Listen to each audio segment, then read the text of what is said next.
बहनों और भाइयों, आज के ज़माने में कमाए हुए पैसे को इन्वेस्ट करना भी एक बहुत ही समझदार व्यक्ति का काम होता है। हर आदमी कमाए हुए पैसे को सही ढंग से इन्वेस्ट नहीं कर पाता।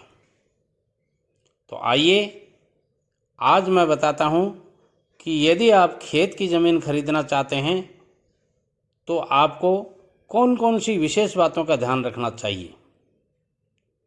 वैसे तो जब आप खेत की ज़मीन खरीदने निकले ही हैं तो आपको एक नहीं सैकड़ों दलाल मिल जाएंगे जो आपको तरह तरह के ख्वाब दिखा करके खेत की ज़मीन खरीदने का लालच देंगे।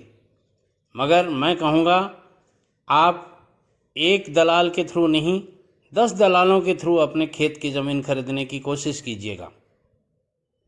आज अभी मैं इसी परेशानी से गुज़र कर आ रहा हूँ, जो परेशानी आपके साथ में शेयर कर रहा हूँ। एक दलाल ने मेरे मित्र आदमी को कहा कि मैं आपको मुख्य सड़क पर यानी नेशनल हाईवे रोड के ऊपर आपको ज़मीन दिला देता हूँ और वो ज़मीन 2.25 से 2.5 लाख रुपए प्रति बीघा के हिसाब से मिल जाएगी। मित्र ने मुझे फ़ोन किया सुबह सुबह, शर्मा जी आज थोड़ा मेरे लिए कष्ट करेंगे क्या? तो मैंने कहा बोलिए क्या बात है। तो उसने कहा कि फलां नेशनल हाईवे के ऊपर 2.25 से 2.5 लाख रुपए प्रति बीघा में ज़मीन मिल रही है और वो भी 15 बीघा ज़मीन। मैंने कहा भाई साहब आज के ज़माने में नेशनल हाईवे के ऊपर 2.25 से 2.5 लाख रुपए में ज़मीन मिलना बहुत मुश्किल है। मगर फिर भी उसने कहा नहीं, मेरा दलाल कह रहा है कि आप मेरे साथ चलिए और मैं आपको वो ज़मीन दिखाता हूँ। तो क्यों नहीं आज आप मेरे साथ चलें। गाड़ी की व्यवस्था मैंने कर रखी है, यहाँ से करीब 25 किलोमीटर दूर है। मैं साथ चलूँगा, थोड़ा आप कष्ट उठाइए, मेरे को इतना नॉलेज नहीं है। तो मैंने कहा चलो मैं मेरे व्यस्त टाइम में से आज थोड़ा समय आपके लिए निकालता हूँ। त्यौहार का वक्त था तो मैंने सोचा चलो शाम को त्यौहार है तो अभी सुबह का टाइम उनके लिए जाके आते हैं। और जब वहाँ गए और देखते हैं ज़मीन को देखा तो मैं भी दंग रह गया और जो मेरे मित्र मुझे ले गए थे साथ में वो भी दंग रह गए। जो ज़मीन उन्होंने नेशनल हाईवे रोड के ऊपर बताई थी वो एक खेत छोड़ के थी और वो भी भयंकर टीलों वाली ज़मीन जिस पे ट्रैक्टर से चढ़ कर के खेती करना भी मुश्किल था। यानी ट्रैक्टर चलाने में भी जिस खेत को बोया नहीं जा सकता ऐसी ज़मीन थी वो।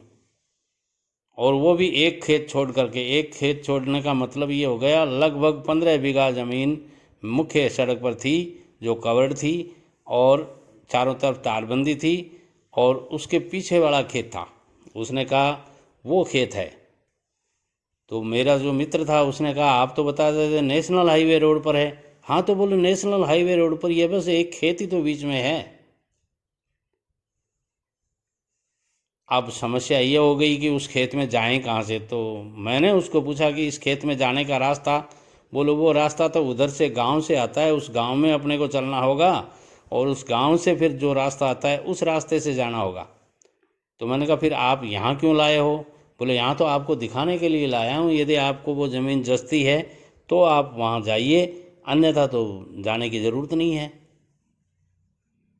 अब मेरा साथी जो मुझे ले गया था वो मेरे मुंह की तरफ देखे, कभी उस दलाल के मुंह की तरफ देखे। मैंने कहा पानी लाए हो क्या साथ में? बोले हाँ पानी लाए हैं। तो मैंने कहा पानी की बोतल दे, मैंने पानी पिया और मैंने कहा आओ चलते हैं, वापस चलते हैं। तो मित्रों, कहीं आप भी इन दलालों के चक्कर में इस तरह परेशान तो नहीं हो रहे हैं? यदि हो रहे हैं तो मैं कहूँगा पहले अगले से दुकान वो जो भी आप ज़मीन एग्रीकल्चर लेना चाहते हैं, खेत की ज़मीन लेना चाहते हैं, उसका प्लान मंगवाइएगा, नक्शा मंगवाइएगा और कागजात मंगवाइएगा और उसके बाद में ही घर से निकलने की कोशिश कीजिएगा। नहीं तो इन दलालों के चक्कर में आप परेशान हो जाएंगे और आपका आने जाने का परिवहन व्यय भी लगेगा और बेकार में परेशान होके आ जाएंगे।